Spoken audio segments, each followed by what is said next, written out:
Imana y'ubuntu bwinshi, Imana y'imbaraga nyinshi, Imana y'ubutware bwinshi.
Tupepe Mungu wa mbinguni. Alichimana yavuganye nawe. Niba hari icyo yavuganye nawe, izagikora akabaye imbaraga z'abantu. Bwana Yesu asifiwe sana. Ushobora guhaguruka gatoya. Ababishoboye ariko. Bwana asifiwe sana. Niba hari icyo Imana yongoranye nawe, niba hari icyo yaganiriye mu bwingo bwawe, niba hari icyo yavuganye nawe, ukuri izagikora pastor. Niba hari icyo Imana yavuze ku buzima bw'itorero izabikora. Bwana sifiwe sana. Tuzamura Imana yacu cyubahiro. Haleluya. Bashaka kumva amajwi yanyu duteye haleluya yonyine imwe gusa. Bwana sifiwe sana. Bwana sifiwe sana. Tuwango haleluya. Haleluya, haleluya. Haleluya. Tupepe Mungu wa mbinguni. Imbaraga z'abantu zigeraho zigashobora Uwiteka ariyerekana ubushobozi bwose. Ivugira ati ngerageza kwereke ko ndi Imana ifasha ugomororera imigisha uburabuza. Nico gituma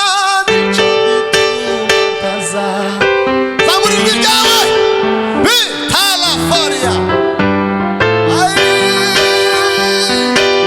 nakirwa hayo ikaje. Nico gituma kaza nawe isi yose. Baba, baba ayo ikaje. Zamura ikiganza cyawe. Haleluya. Bani baho umugisha cyane. Dukomere Imana amashyi cyane.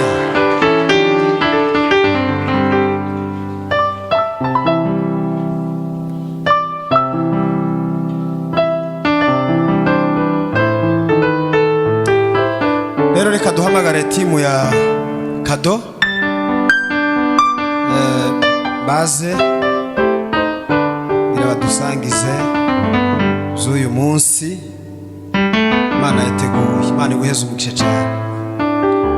Yarivugiye ati ngerageza kwereke ko ndi Imana ikora kubwo murorere imigisha uhoraho uyikwise. Usagurira amasoko, usagurira n'abandi. Reka duhamagara bene data timu Kado batambuke baza aho bari. Yego mu njyana nziza ya Nigeria bakira bene data.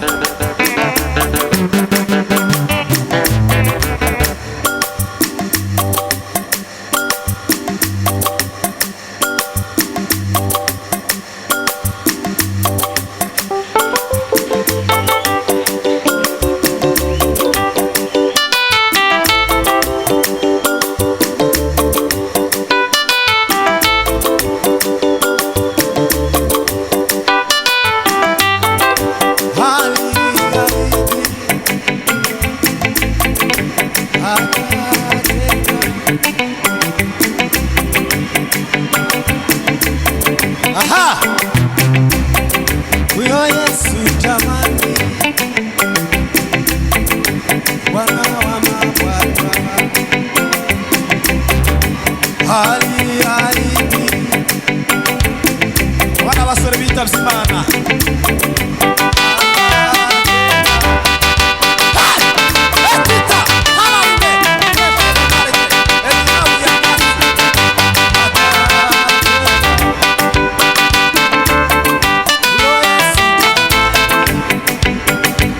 Kunga w'Imana we wakoze ibitangaza mu misozi miremire ndetse n'inganji imirimo twarakubonye Imana ugatuma wakoze ibitangaza mu Ngagara la kasi tewe n'inadare sheho n'igariye kasi atateka